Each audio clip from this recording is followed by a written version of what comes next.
Mac, how are you this morning? Super, kid. How you doing today? I'm doing great. Late night for you? I believe it was. I don't remember getting home. How was it when you're sitting there watching the premiere? I thought they did a great job with it. You know, it was brought back a lot of memories. Of a lot of sadness too. With they had a lot of pieces on Walter and Buddy Ryan, but it was just great to see all the guys again. We had a blast. Like it was like yesterday we were in the locker room together. What was the best moment?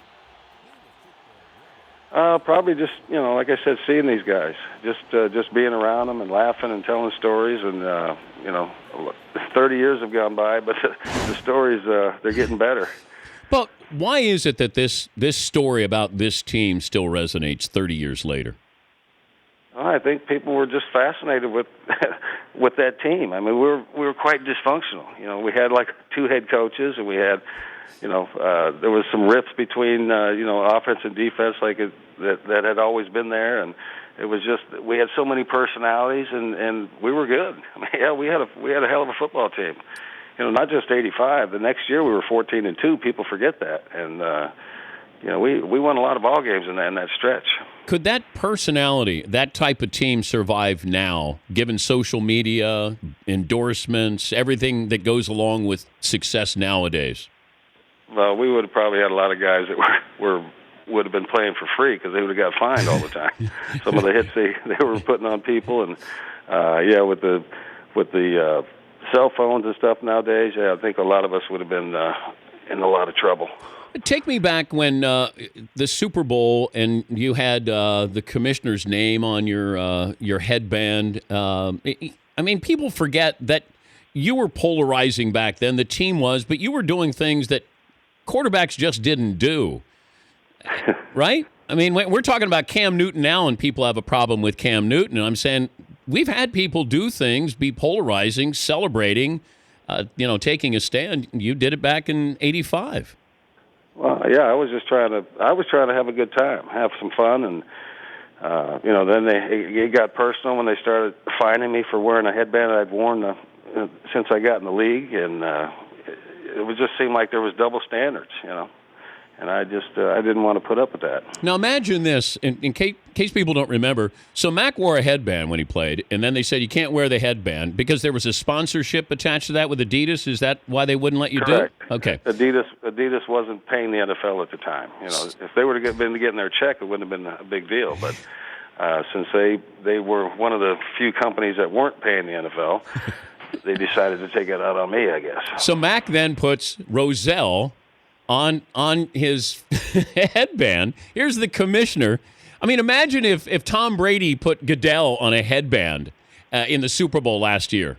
I mean, that's how crazy it was back then. Did the commissioner actually call you, or was it one of his? He called me the next week and thanked me for the free advertising. Did you get fined for that? No. Oh, you didn't. Didn't get fined for that one. Clear this up for me. I saw where you said that did the NFL have something to do with the concussion movie not staying in theaters as long as people thought it would? Is that true? I would bet it. I would bet on it. I mean, it was out for what, a week and a half.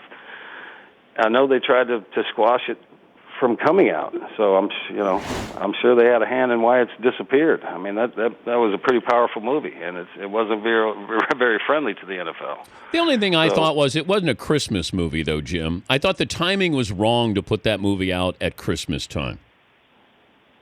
Yeah, it might have been. I mean, I don't know, who decides when they come out or not, but Christmas probably wasn't the right time. But it was, I thought it was a heck of a movie.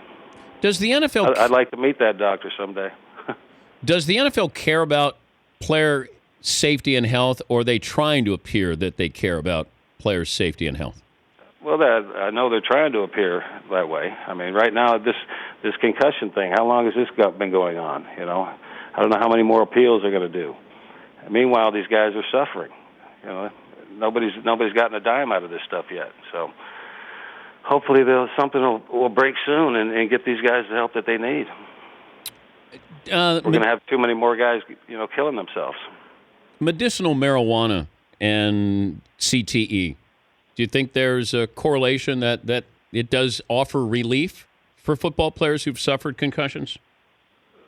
There's no doubt in my mind. I personally use it. I personally have my own medicinal card in Arizona.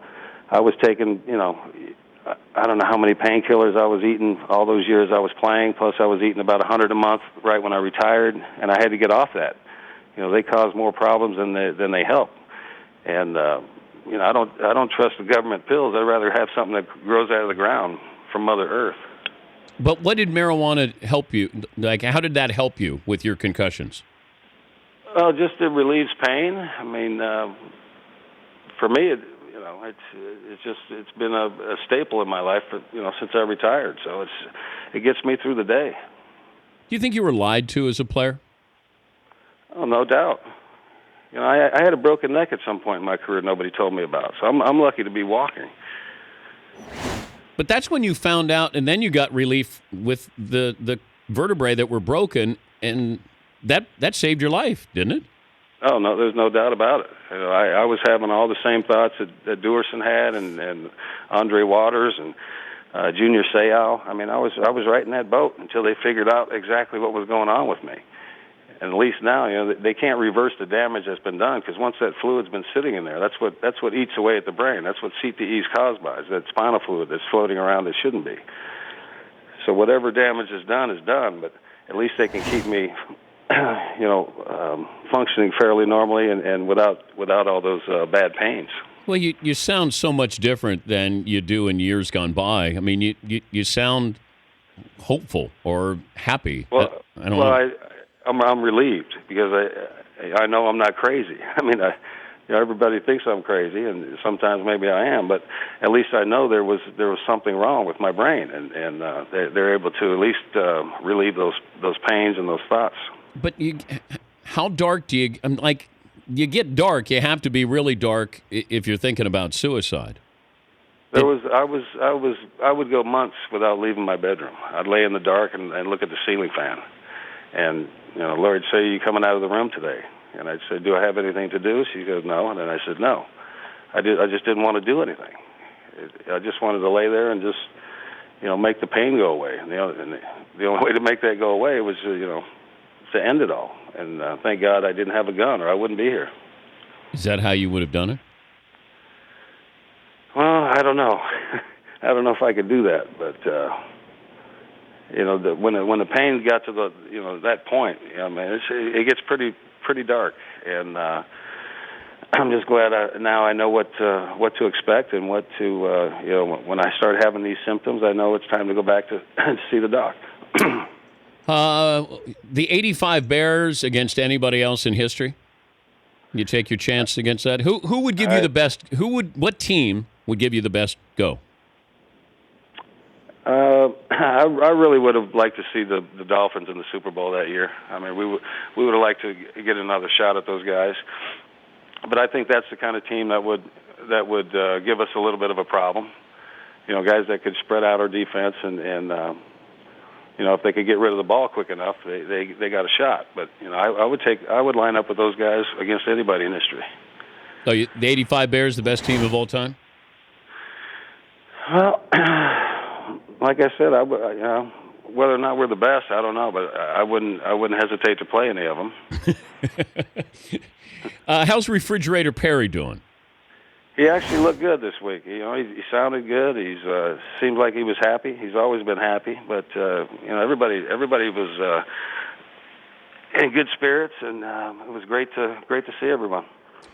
Hey, good to talk to you, and glad you're doing better, and hopefully we'll cross paths here one of these days. Okay, my man. Talk to you soon. Thank you, Mac.